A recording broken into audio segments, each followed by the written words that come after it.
خب بچه ها ببینیم اینجا چه خبره. یه دونه نشای سنبولتیو پیدا کردیم، ببینیم تو اون پایینا چه خبره.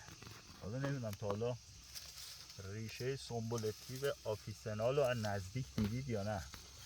این سنبولتیو هایی که تو مغازه ها میفروشن اینا اون سیاه ها گونه هندیشه، آفیسنالش اینه که عطر و اسانس فوق‌العاده‌ای هم داره.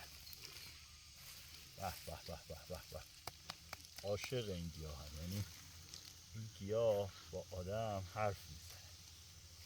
به به چه عطر و اسانسی داره.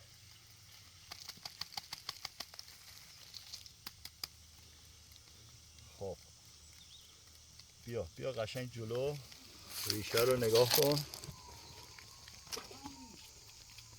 ریشه رو قشنگ نگاه کن.